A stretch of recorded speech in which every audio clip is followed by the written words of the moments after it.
This video covers chapter 13. You notice we skipped over 12. There will be a handout that you'll receive in your package on the mathematical questions that will be most likely asked of you. So we skipped from 11 and went to 13.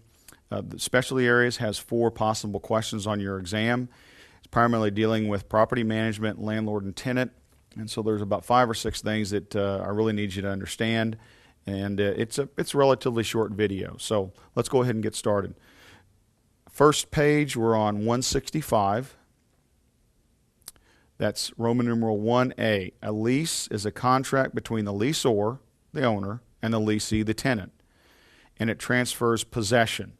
So when you lease a property, you don't own it. That's obvious, right?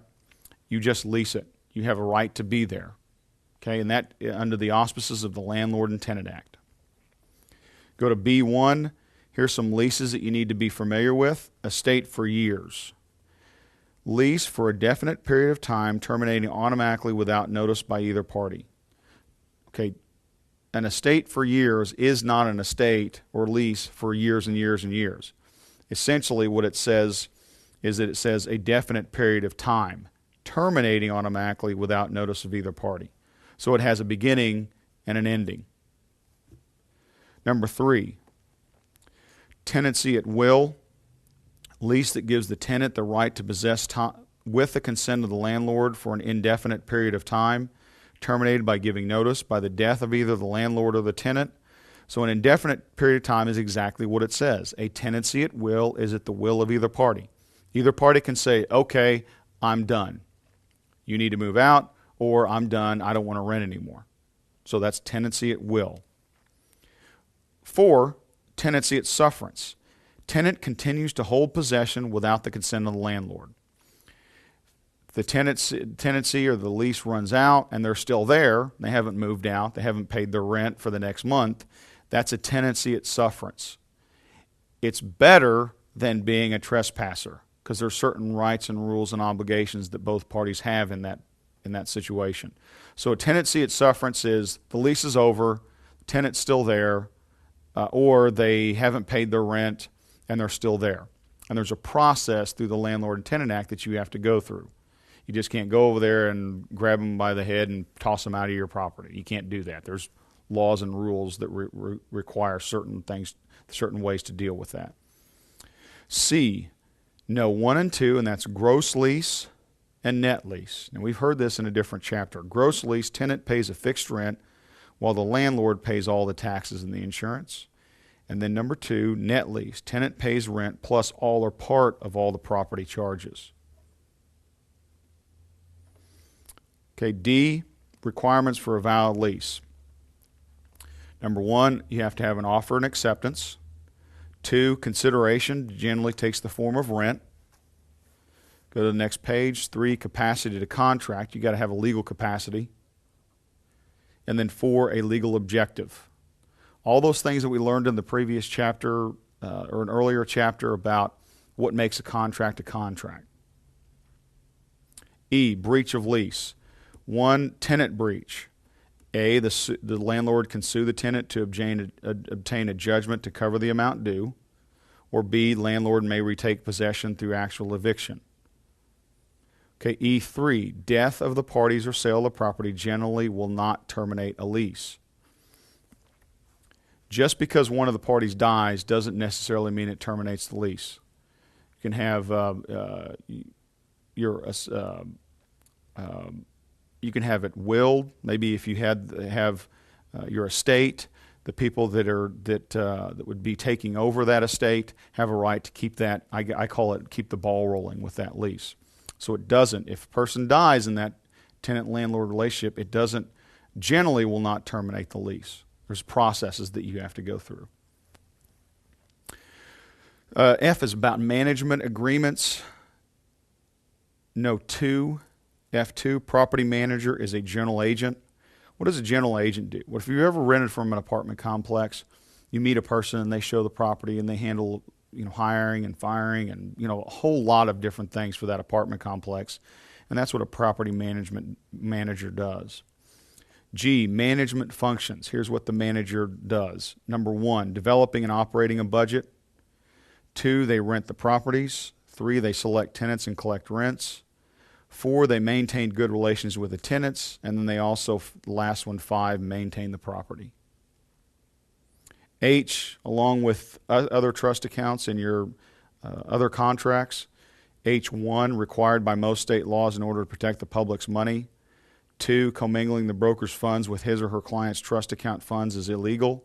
So all those same rules and regulations that you have to abide by on residential contracts are on the lease and lease landlord relationship.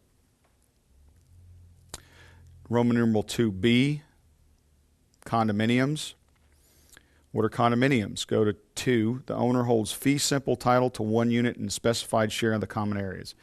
When you buy a condominium, you own that unit.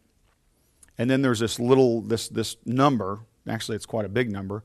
It's 0.049369. It's a 8 or 10 digit number.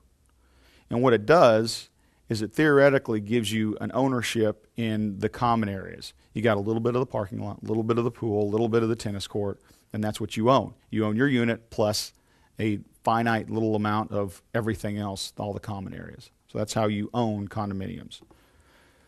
Next is timeshare. C, know a couple things, 1 and 2. 1, allows multiple buyers to buy interest in real estate, with each buyer receiving the right to use the facility for a specified period of time. So you buy a timeshare, you're allowed to use this ski lodge in Breckenridge for 2 weeks. That's how timeshare works. 2, owners use and occupy is limited to the contractual period that was purchased. So you buy timeshare. Number 3 is subdivisions. And we've covered this in one of the first chapters. 3B, but this is highlighting some of these things. 1, land development plans. It's B1. Land development plans must comply with the municipality's comprehensive plan, zoning regulations, and environmental regulations. 2, plats, maps that illustrate the geographical boundaries. And what do those plats show? That's 1, or A, plat shows blocks, streets, etc. B, it must present restrictive covenants, engineering data. And C, plat must be approved by appropriate board of the municipality before being recorded. So we discussed this in an earlier chapter. Developer goes in, develops it. They have to have engineering plans, specifications, restrictive covenants. All that's bundled up, develop subdivision. And then what they do is after they develop the subdivision, they're supposed to put in the streets and the sewers and all that, and they have to pay for all those things. What happens is when it's complete, it's called dedication. You dedicate the streets and the sewers and all that back to the municipality. The municipality is expected to maintain them from then on. So that's called dedication. Jump all the way over to page 169. 5. Commercial properties, income properties. A, advantages of real estate investment. So you need to know the advantages and the disadvantages of owning commercial properties. 1, serves as a hedge against inflation. 2, rates of return exceed the average rate of return. Also, you can leverage. B, disadvantages. 1, lack of liquidity, meaning that if you want to sell a large commercial property, it might take a while. 2, investing is generally expensive. 3, requires active management. You're always having to maintain. 4, involves substantial risk. So those are the advantages and disadvantages of commercial property. Investment objective, why are you buying these income producing, is 1, appreciation and value of the investment. And then 2, cash flow, spendable income generated by income properties. If you have 10 that's why these people go out and they'll buy 10 or 15 rent houses and keep that cash flow coming in. And you may even have the appreciation of all those rent houses over a 5 to 10 year period. D, tax benefits. Know what capital gains are. Difference between net selling price and adjusted basis of property. A portion of capital gains is excluded from income. You don't have to be an accountant or an expert in accounting, but know what capital gains is. And then 2, exchanges, IRS, it's called a 1031 exchange. And I'll paraphrase this. If you owned a rental property in Florida and it has large appreciation and you want to sell it A 1031 exchange allows you to buy something, an equal investment property somewhere else, and it defers some of that capital gains tax. So that's what they call a 1031. It allows you to defer some of those capital gains. So if you go your Florida rent house to the one here in Oklahoma, there's an exchange that you have to go through. So, and it can get complex. They do classes on 1031 exchanges. So, but for the test, just understand what that process is.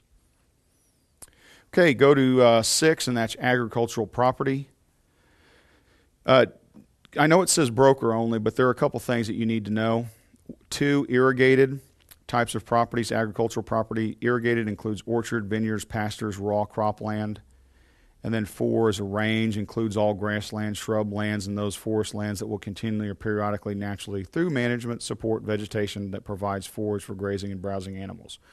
If you hear the term emblements are crops. And if you sell a property that has emblements and it's going to be cultivated at some future date, those are the things that have to be part of the contract. So you have a value of what the wheat is right now that's a foot high, and then the value of the wheat that's actually cultivated. So when you cultivate, right now it's real property, and then when you cultivate, it becomes personal property. So those things you might, if you get down to farm and ranch divisions, you might have to deal with. And those are things that you can discuss with your broker. But that's what emblements are, and the things that you have to know and deal with. That concludes Chapter 13, Specialty Areas.